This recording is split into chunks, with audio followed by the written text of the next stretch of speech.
այս ընտրությունները ին վստահ համոզմամբ մեր պատմության ամենաանկանխատեսելի ընտրությունն է լինելու, չզարմանաք, որ տեսնեք անցած որևէ քաղաքական ուժի, որը բոլոր սոցիոլոգիական հարցումներով նույնիսկ մոտել չի անցողիկ շեմին, եւ չզարմանաք, որ տեսնեք ուժ, որին բոլորը կարծում են օրինակ, որ անցնելու է, ինքը չհաղթահարի շեմը, որովհետեւ մեր ժողովուրդն էլ է, կներեք, ես բարի համար շատ շուստրիացել, մենք տեսնում ենք, որ հարցումների 70%-ով ասում է որոշում ունեմ, չեմ ասելու, դա գաղտնի է, եւ այս ֆոնին ես նորից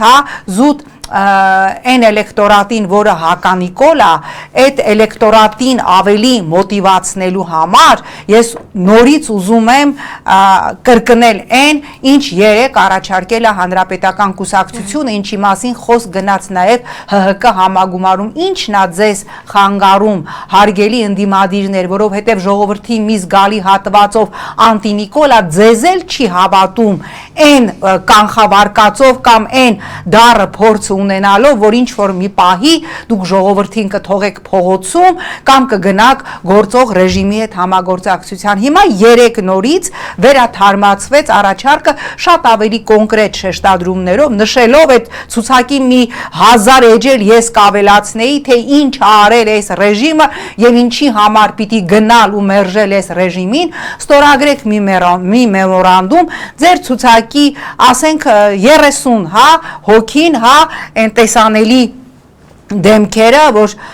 անցողիկ շեմը հաղթահարող, իրենք եւս յուրաքանչյուրը ստանձնի այդ պարտավորությունը, որ որևէ պարագայում իրենք իրենց ձայնը չեն տալու ՔՊ-ական վարչապետի թեկնածուին։ Ես նայում եմ երեք հնչել է առաջարկը, առ այս պահը որևէ արձագանք չկա։